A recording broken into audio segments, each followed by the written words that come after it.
Hello good morning friends, welcome back to another video. तो कैसे हो आप लोग? आई होप आप सभी ठीक ही होंगे। तो चलिए शुरू किया जाए। एपीजे अब्दुल कलाम ने क्या प्यारी बात लिखी है।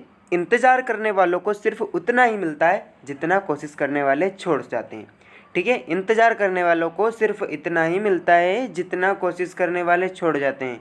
तो कोशिश कीजिए, इंतज़ार करने वालों में मत बनिए। ठीक है, देख लेते हैं पहला क्वेश्चन। भारत सरकार द्वारा लॉन्च किए गए ऐप स्टोर का नाम क्या है? तो उसका नाम आपको टिक कीजिए फटाफट। राइट आंसर क्या आएगा? भारत सरकार द्वारा कौन सा ऐप लॉन्च किया गया है?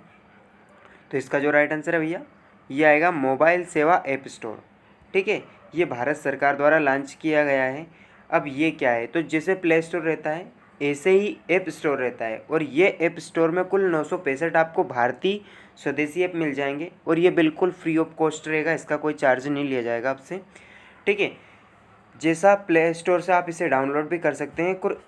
कुछ इस तरह इसका जो इंटरफेस रहेगा वो इस तरह रहेगा। आप प्ले स्टोर से इसे डाउनलोड कर सकते हैं। ठीक है, यहाँ पर 965 ऐप्स आपको मिल जाएंगे। इसके अलावा देख लेते हैं जो इससे पहले एक तो कू ऐप, ठीक है, कौन सा कू ऐप, और इसके अलावा संदेश ऐप भी भारत सरकार लॉन्च कर चुकी है। ठीक है, हम बात कर लेते हैं नेक्स्ट क्वेश्चन के बारे में। किस देश ने 18 मार्च 2021 को इच्छा मृत्यु को वैध बनाने वाला कानून पारित किया है? अब भाई ये किस देश ने किया है? तो इसका आपको राइट आंसर लगाना है। टिक करो फटाफट। राइट आंसर क्या आएगा? अच्छा, मैं बता देता हूँ। तो भैया मेरे राइट आंसर इसका जो आएगा स्पेन देश। ठीक है, स्पेन देश है। इसमें जो है कि इच्छा मृत्यु को वैध बनाने वाला कानून पारित किया गया है, और ये 18 मार्च से लागू किया जाएगा।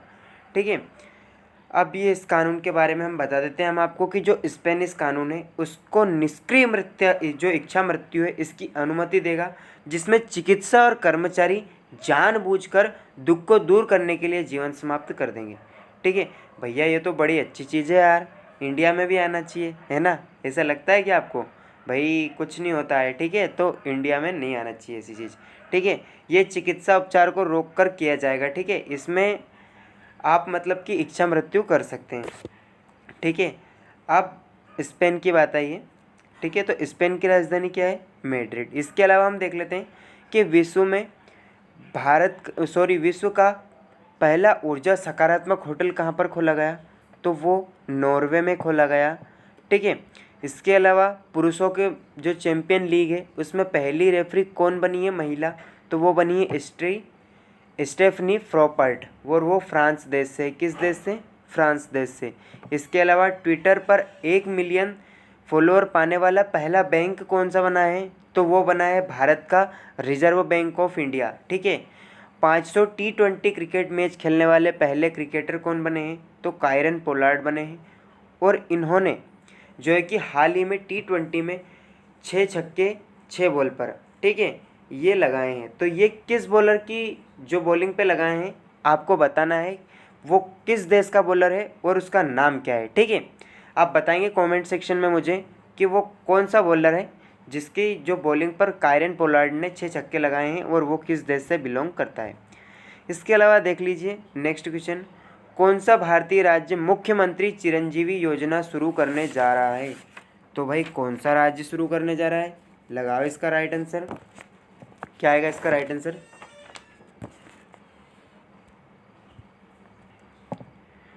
तो भैया मेरे जो हमारा राजस्थान राज्य है, ठीक है, वो मुख्यमंत्री चिरंजीवी योजना शुरू करने जा रहा है। अब राजस्थान राज्य शुरू करने जा रहा है, तो इससे पहले कुछ हम इम्पोर्टेंट जो है कि योजनाओं के बारे में बात कर लेते हैं। तो एक थाली एक तरकारी योजना उत्तर प्रदेश सरकार शुरू करने वाली है, मतलब कर चुकी है। इसके अलावा स्वर्ण जयंती पर नारी संबल योजना ये हिमाचल प्रदेश ने प्रारंभ की है। कीवी मिशन योजना ये उत्तराखंड राज्य ने स्टार्ट की है। इसके अलावा जो है कि भिखारी मुक्त योजना राजस्थान ने प्रारंभ की है। चाय बगीचा धन पुरस्कार योजना आसाम ने शुरू की है। ज़मीन की धोखाधड़ी के लिए 16 अंकित कोड योजना ये उत्तर प्रदेश राज्य ने प्रारंभ की है। इसके अलावा किसान फसल राहत योजना झारखंड राज्य ने की है, और इसके अलावा मुख्यमंत्री चिरंजीवी योजना ये राजस्थान राज्य ने स्टार्ट की है। अब राजस्थान के बारे में हम बात कर लेते हैं। तो राजस्थान है, उसकी राजधानी क्या है? तो भैया जयपुर है। क्या है राजस्थान की राजधानी? जयपुर। आप सभी को पता है राजस्थान के पूर्व में उत्तर प्रदेश और मध्य प्रदेश जैसे कि आप देख सकते हो लगते हैं, ठीक है। इसके अलावा पश्चिम में पाकिस्तान लगता है, यानी कि इधर के साइड पाकिस्तान लगता है। उत्तर में पंजाब और हरियाणा यहाँ पर लगता है। इसके अलावा दक्षिण में गुजरात और मध्य प्रदेश लगता है। इधर नीचे के साइड जो है गुजरात और मध्य प्रदेश लगता है। बात कर लेते हैं इसके क्षेत्रफल की, तो वो है 3,42,239 वर्ग किलोमीटर। इसकी स्थापना जो है कि 30 मार्च 1949 को हुई है, ठीक है। इसके अलावा पाकिस्तान देश से जो हमारे 4 देश लगते हैं, तो पंजाब, गुजरात, राजस्थान और जम्मू कश्मीर 4 राज्य लगते हैं और कुल मिलाकर 3323 किलोमीटर की सीमा लगाते हैं, ठीक है। पाकिस्तान से सबसे ज़्यादा सीमा अपना राजस्थान ही लगाता है और जो क्षेत्रफल की दृष्टि से सबसे बड़ा राज्य है वो भी राजस्थान ही है। इसमें कुल विधानसभा की 200 सीटें हैं, राज्यसभा की 10 सीटें हैं और लोकसभा की 25 सीटें हैं, ठीक है। इसके अलावा ये एक सदनात्मक सदन को फॉलो करता है। और क्षेत्रफल की दृष्टि से सबसे बड़े जिलों के बारे में बात कर लेते हैं, तो राजस्थान, उसके बाद आ जाता है हमारा मध्य प्रदेश, उसके पश्चात आ जाता है महाराष्ट्र और उसके ही पश्चात आ जाता है उत्तर प्रदेश, ठीक है। इसके अलावा यहाँ के मुख्यमंत्री कौन है? तो अशोक गहलोत हैं और राज्यपाल कलराज मिश्र है। कौन है? कलराज मिश्र। यहाँ पर प्रमुख झीलों के बारे में बात कर लेते हैं, तो फतेह सागर, लुनकसर, डिडवाना, पिछोना और इसके अलावा ये यहाँ पर इम्पोर्टेंट झीलें हैं, ठीक है। अच्छा, भारत की सबसे बड़ी तटीय झील कौन सी है? तो चिल्का झील है। और ये कहाँ पर स्थित है? तो उड़ीसा राज्य में स्थित है, ठीक है। राजस्थान राज्य में बांध कौन से है? तो राणा सागर, जो कि चंबल नदी पर है। जवाहर सागर चंबल नदी पर स्थित है और कोटा बैराज वो भी चंबल नदी पर स्थित है, ठीक है। 18 मई 1974 को जो पोखरण में परमाणु बम का परीक्षण किया गया था, पोखरण में, वो प्रथम राजस्थान में किया गया था 1974 में, और 1998 में द्वितीय जो है कि राजस्थान में किया गया था, ठीक है। जो प्रथम हुआ था उसका नाम था इस्माइल बुद्धा, और जो 1998 वाला हुआ था पोखरण राजस्थान में उसका नाम था ऑपरेशन शक्ति, ठीक है। इसके अलावा जो भारत में पंचायती राज व्यवस्था है, ठीक है, पंचायती राज व्यवस्था लागू करने वाला मध्य प्रदेश है सबसे पहले, लेकिन त्रिस्तरीय पंचवर्षीय जो पंचायती राज व्यवस्था है उसको लागू करने वाला राजस्थान राज्य है। और कब? 2 अक्टूबर 1959 को नागौर जिलों से इसे प्रारंभ की गई है, ठीक है। इसके अलावा राजस्थान का जो जयपुर है उसको गुलाबी नगर कहा जाता है। क्या? गुलाबी नगर कहा जाता है, ठीक है। इसके अलावा राजस्थान में प्रमुख राष्ट्रीय उद्यान की हम बात कर लेते हैं, तो केवलादेव, रणथंभौर, सरिस्का, मरुभूमि, मुकुंदरा और घाना पक्षी विहार यहाँ पर आपको मिल जाएगा। देख लेते हैं नेक्स्ट क्वेश्चन। राज्य के किस राज्य में रेड ले हाइड्रो इलेक्ट्रिक पावर कॉरपोरेशन स्थापित किया जा रहा है? तो किस राज्य में किया जा रहा है भाई? इसका आपको लगाना राइट आंसर। किस राज्य में किया जा रहा है?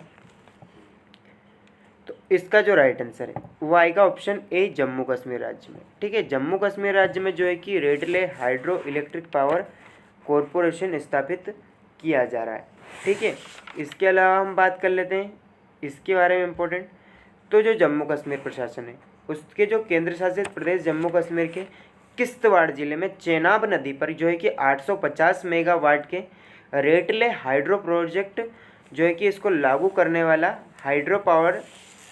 Ridley hydro electric power corporation के नाम से एक संयुक्त उद्यम कंपनी जो कि जेसीबी शामिल करने की मंजूरी दी है। इसके अलावा जम्मू कश्मीर के बारे में हम बात कर लेते हैं, तो जम्मू कश्मीर की राजधानी क्या है? जम्मू और श्रीनगर, ठीक है। ग्रीष्मकालीन शीतकालीन राजधानी जम्मू कश्मीर है, जम्मू है, और ग्रीष्मकालीन राजधानी श्रीनगर है, ठीक है। राज्यपाल मनोज सिन्हा है। इसके अलावा पहले राज्यपाल कौन है? तो आपको इसका राइट आंसर लगाना है, ठीक है। डल झील के किनारे स्थित है श्रीनगर। इसके अलावा हाई कोर्ट के जो मुख्य न्यायाधीश है वो पंकज मित्तल है। यहाँ पर जो Jammu Kashmir Peoples Democratic Party है उसके अध्यक्ष महबूब मुफ्ती बनी है, ठीक है। वुलर झील ताजे पानी की सबसे बड़ी झील है जो कि जम्मू कश्मीर में स्थित है। और जो हाल ही में हेरात पर्व महाशिवरात्रि के अवसर पर मनाया गया है वो जम्मू कश्मीर में मनाया गया है। ठीक है, इसके अलावा देख लीजिए मैप में जम्मू कश्मीर आपको दिख जाएगा। इसके अलावा इधर आपको मिल जाएगा चीन, इधर मिल जाए आपको अफ़गानिस्तान जो कि पाक ऑक्यूपाइड कश्मीर से इधर लगता है।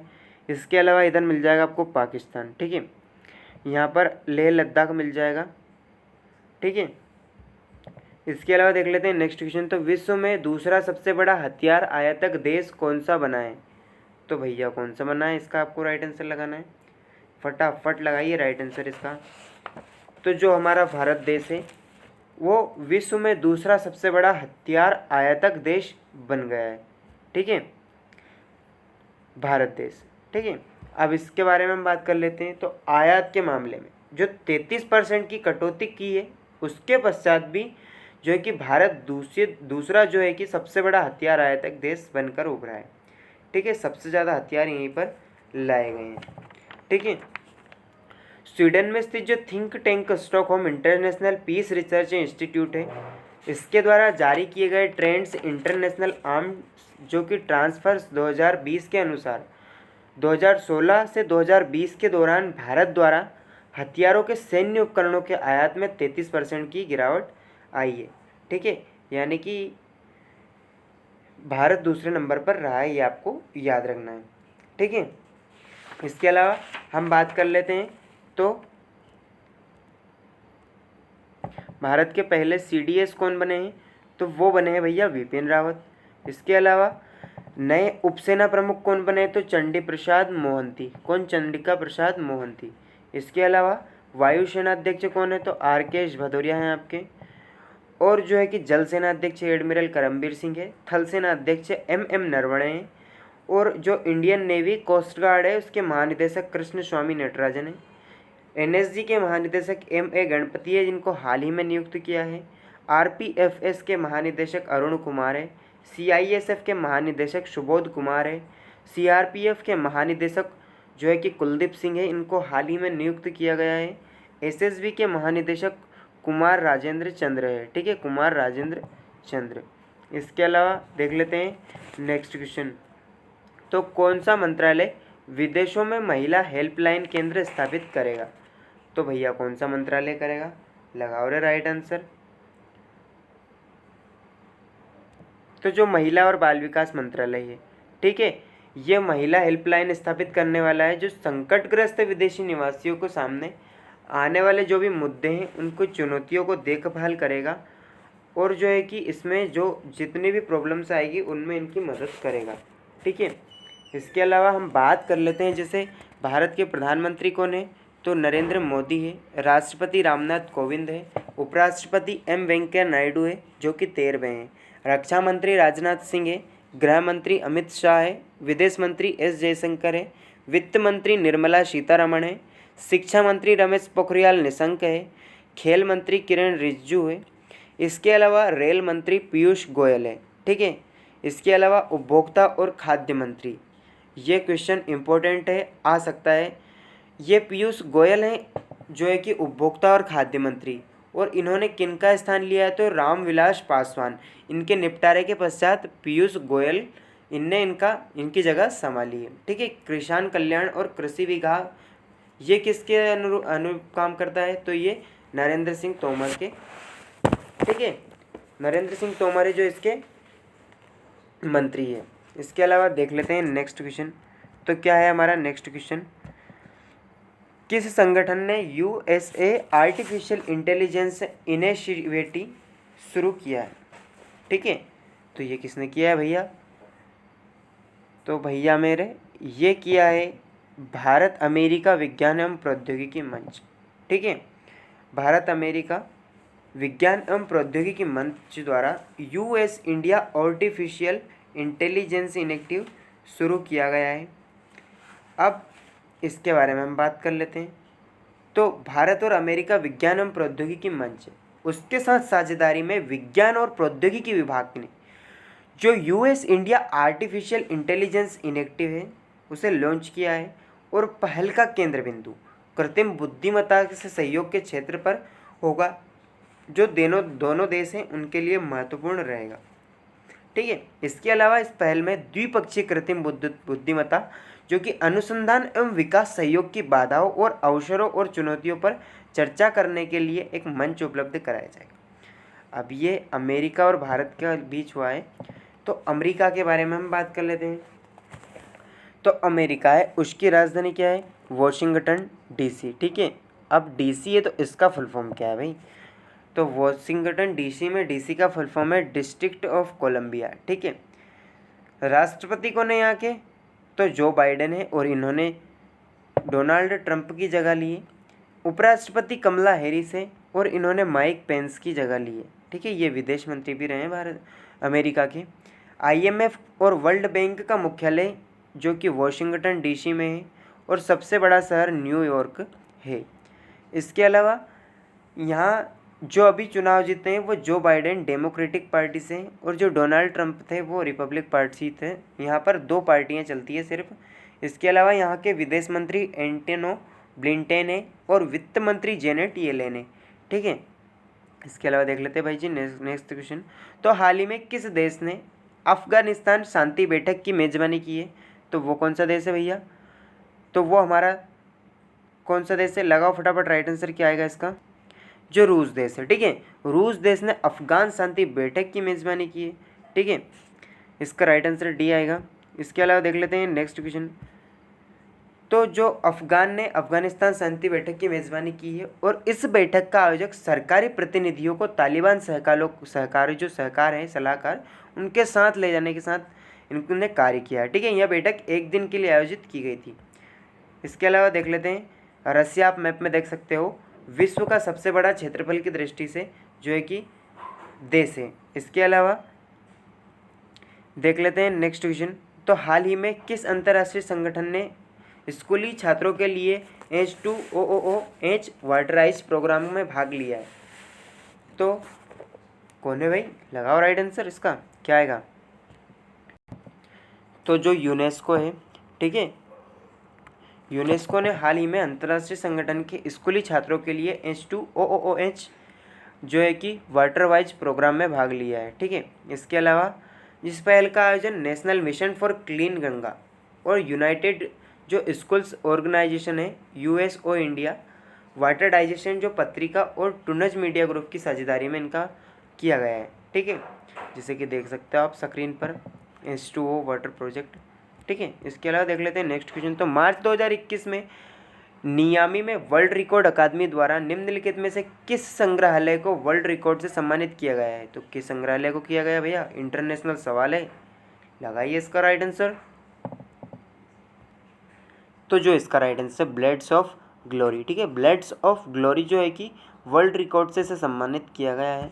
इसके अलावा देख लेते हैं इंपॉर्टेंट बातें। तो जो पुणे का संग्रहालय अंडर-19 महाराष्ट्र क्रिकेट खिलाड़ी रोहन पाटे के ये दिमाग की उपज है, ठीक है। तो इसमें क्रिकेट यादगार 51,000 से अधिक आइटम है और इसमें जो है कि विश्व के लगभग 500 क्रिकेटरों को फीचर किया गया है, ठीक है। भारत में जो क्रिकेट के लिए समर्पित अपनी तरह का एकमात्र संग्रहालय है और ब्लेड्स ऑफ ग्लोरी है जो मियामी अमेरिका में विश्व रिकॉर्ड अकादमी द्वारा वर्ल्ड रिकॉर्ड से सम्मानित किया गया है, ठीक है। इसके अलावा जो लोग अपनी तुलना दूसरे व्यक्तियों से करते हैं उन्हें याद रखना चाहिए कि सूर्य और चंद्रमा अपने समय पर कभी नहीं चमकते। क्या बात लिखी है भाई, दिल जीत लिया है टेक्निकल टीम ने हमारी, कि जो लोग अपनी तुलना दूसरे व्यक्तियों से करते हैं उन्हें याद रखना चाहिए कि सूर्य और चंद्रमा अपने समय पर ही चमकते हैं। ये चीज़ आपको ध्यान रखनी चाहिए, किसी से कंपैरिजन मत करो, अपने हिसाब से चलते रहो, अपने हिसाब से कछुआ बनकर चलते रहो। आज एक कदम रखो, कल एक कदम रखो, लेकिन चलते रहो। आप दौड़ नहीं सकते हो तो चलो, आप चल नहीं सकते हो तो रेंगो, लेकिन आप थोड़ी थोड़ी दूरी तय कीजिए क्योंकि आपका एक कदम अपनी सफलता की ओर आगे बढ़ता जाता है। इसलिए रुकिए नहीं और अपनी तुलना किसी भी दूसरे व्यक्ति से मत कीजिए क्योंकि उसकी पोटेंशियल अलग है और आपकी पोटेंशियल अलग है। So that is for today guys. आज के वीडियो में बस इतना ही। वीडियो पसंद आया हो तो लाइक करें, अपने दोस्तों के साथ शेयर करें और ऐसे ही और अधिक वीडियोस देखने के लिए आनंद परमार क्लासेस को फॉलो कीजिए। आप हमारे चैनल को इंस्टाग्राम पर फॉलो कर सकते हैं। इसके अलावा टेलीग्राम पर हमारा चैनल ज्वाइन कर सकते हैं, ठीक है। इसके अलावा आपको सभी साइट पर हम मिल जाएंगे, फेसबुक पर आपको मिल जाएंगे, ट्विटर पर हम आपको मिल जाएंगे। So thank you, keep learning, keep watching and keep growing. Thank you for watching.